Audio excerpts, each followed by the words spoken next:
He is going to die. That was the first thing Ikuku said on the night everything changed.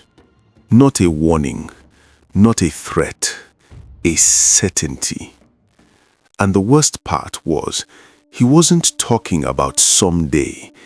He was talking about Emeka. He came back the next night, and the night after that, and the night after that.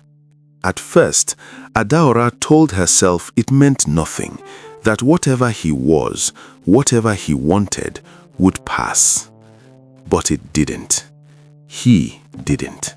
He kept coming. Sometimes he spoke, most times he didn't. He would just sit there in the dark, watching her.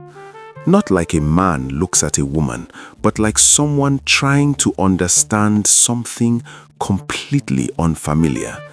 Like she was a language he had just discovered and refused to stop studying.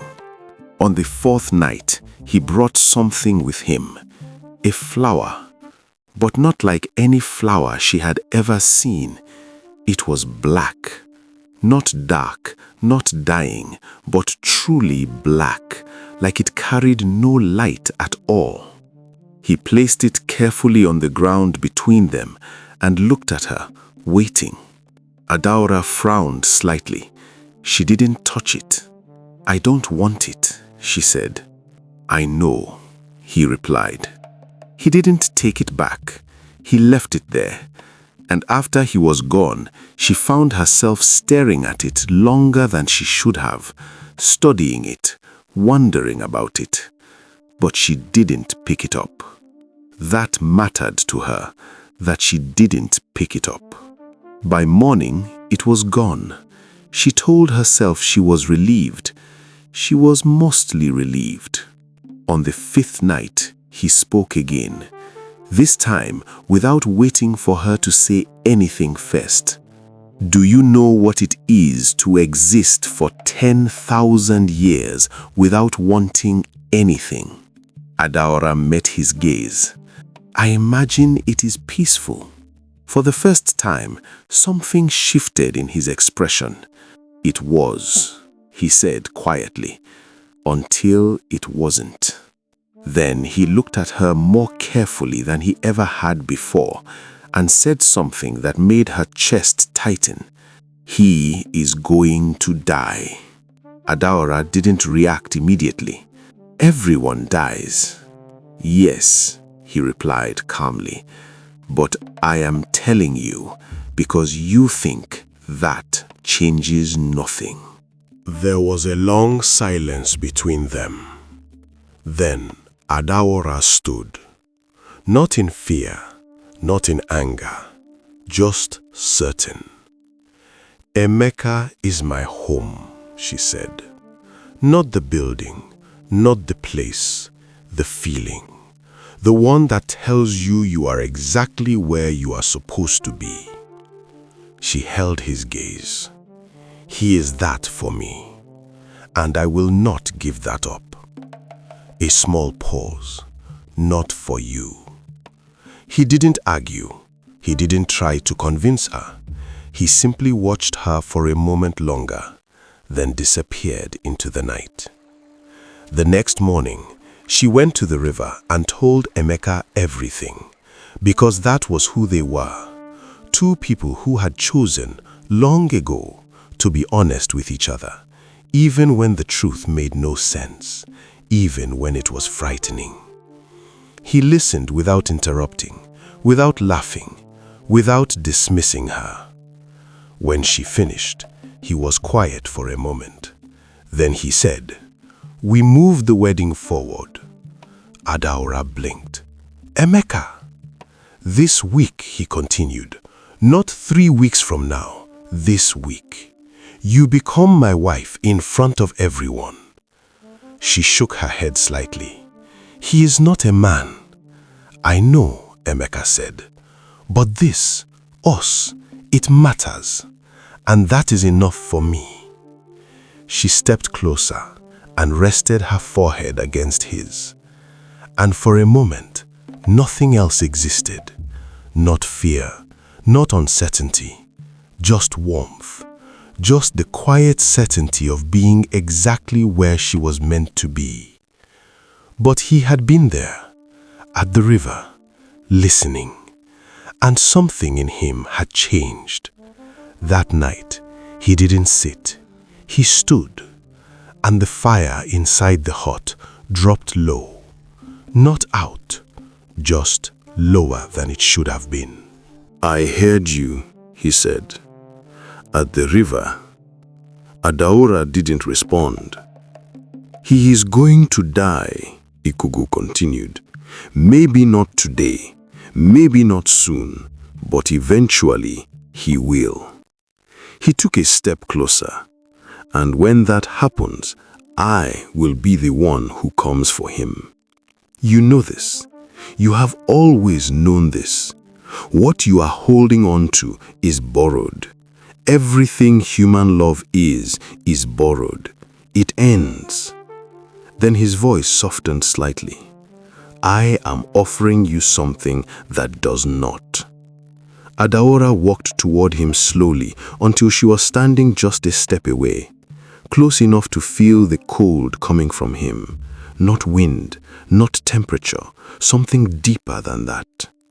She looked up at him, and when she spoke, her voice was quiet but completely unshaken.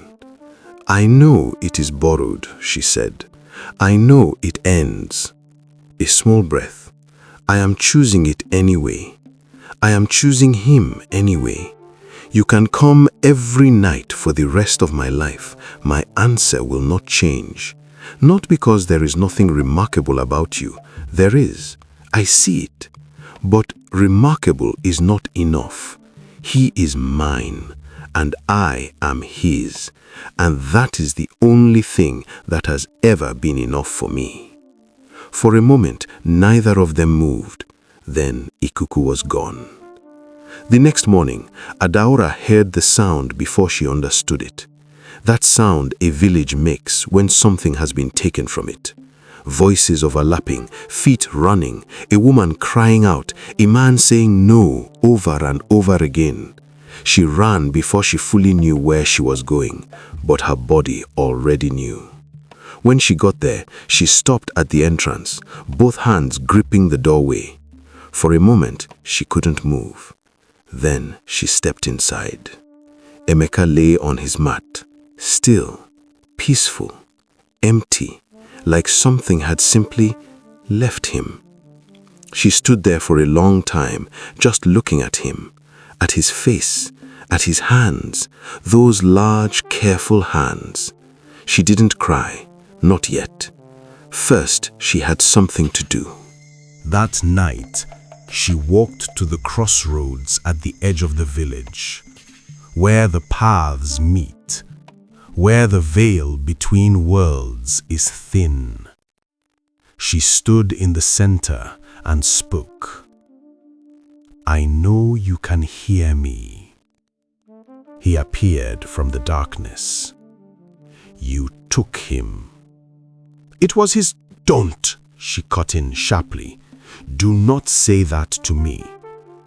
You know the difference between a death that comes in its time and a death that comes because something wanted something it could not have." There was a brief silence. Then he said it. "I took him because you chose him." She stared at him. "And you thought that would change my answer?" He didn't respond. "It didn't," she said. "It never will. So now you are going to give him back." Ikuku watched her carefully. "There is always a cost," he said. "If I return him, he will live." A pause. "But he will not remember you." Adaora didn't move. "Not your name, not your face, not a single moment. You will remember everything. He will remember nothing. That is the price." For a long moment, she said nothing. Then she closed her eyes, and in that silence she held everything. Every memory, every morning, every laugh, every moment they had ever shared. She held it all, one last time. A single tear slipped down her cheek. Then she opened her eyes, clear, certain. Do it. The next morning, Emeka woke up, alive. The village called it a miracle. They celebrated, they sang, they gave thanks. But Emeka moved through it all with a quiet confusion, looking at faces, listening to voices, searching for something he could not name. Adaora stood at a distance, watching him, hidden among the others. He walked through the crowd, asking questions he couldn't fully form. He knew something was missing, he just didn't know what. Then, for a brief moment, he looked in her direction. Their eyes met, and he saw nothing. No recognition, no memory, nothing.